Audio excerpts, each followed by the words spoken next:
കാശ്മീരിലെ ജനജീവിതം സാധാരണ നിലയിലേക്ക് മടങ്ങിവരുന്ന സാഹചര്യത്തിൽ കാശ്മീർ പണ്ഡിറ്റുകളായ സർക്കാർ ജീവനക്കാർക്ക് നേരെ തീവ്രവാദികളിൽ നിന്ന് ഭീഷണികൾ. കേരള, തമിഴ്നാട്, പോണ്ടിച്ചേരി. നിരോധിത ഭീകര സംഘടനയായ ലഷ്കർ-ഇ-തോയ്ബയുടെ മുന്നണി സംഘടനയായ യുണൈറ്റഡ് ലിബറേഷൻ കൗൺസിൽ ആണ് ഇപ്പോൾ പണ്ഡിറ്റുകൾക്ക് നേരെ ഭീഷണി സന്ദേശം നൽകിയിരിക്കുന്നത്. എന്നാൽ എന്തു വന്നാലും എന്തു വില കൊടുത്തും കാശ്മീരിലെ സമാധാനത്തിന് ഭംഗം വരുത്താതിരിക്കാൻ ഇന്ത്യൻ രഹസ്യാന്വേഷണ ഏജൻസികൾ മുന്നിൽ തന്നെയുണ്ട്. ഏതാനും ദിവസങ്ങൾക്ക് മുന്നെയാണ് നമ്മളൊക്കെ കേട്ടതാണ് ലഷ്കർ നേതാവ് അജ്ഞാതൻ കാലപുരിക്ക് അയച്ചവരെ പറ്റി കരഞ്ഞു പറഞ്ഞത്. ഇപ്പോൾ കാശ്മീരി പണ്ഡിറ്റുകളുടെ സമാധാനം കെടുത്താൻ ഇറങ്ങിയിരിക്കുന്ന ലഷ്കറുകൾക്ക് എന്തായാലും അജ്ഞാതന്റെ പണി ഉറപ്പ്.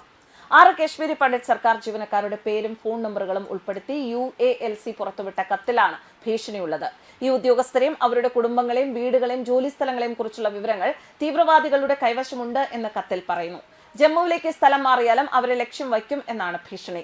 റവന്യൂ വകുപ്പ് ഉൾപ്പെടെയുള്ള ചില ഭരണ വകുപ്പുകളെ കത്തിൽ പ്രത്യേകം പരാമർശിക്കുന്നുണ്ട്. നിരവധി കാശ്മീരി പണ്ഡിറ്റ് ഉദ്യോഗസ്ഥർ ഈ വകുപ്പുകളിൽ ജോലി ചെയ്യുന്നുണ്ട് എന്ന് സംഘടന അവകാശപ്പെടുന്നു.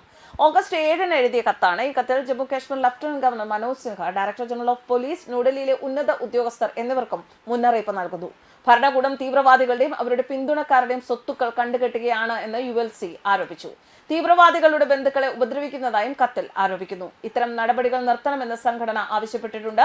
പ്രതികാര നടപടികളെക്കുറിച്ച് മുന്നറിയിപ്പ് നൽകുകയും ചെയ്തു. കത്തിൽ പ്രാദേശിക പോലീസ് ഉദ്യോഗസ്ഥരെയും ഭീഷണിപ്പെടുത്തിയിട്ടുണ്ട്.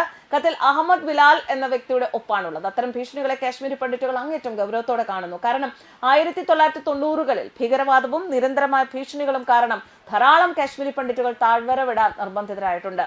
ഇനി ഒരിക്കൽ കൂടി അങ്ങനെ ജനിച്ച മണ്ണ് വിട്ടുപോകാനാകില്ല എന്ന് തന്നെയാണ് ഇവർ പറയുന്നത്. അതേസമയം പാകിസ്ഥാൻ ആസ്ഥാനമുള്ള ലഷ്കർ-ഇ-തോയ്ബ എന്ന ഭീകര സംഘടനയുടെ മുതിർന്ന കമാൻഡർ ഇസ്ലാമാബാദിൽ ദുരൂഹ സാഹചര്യത്തിൽ മരിച്ചത് കഴിഞ്ഞ ദിവസമാണ്.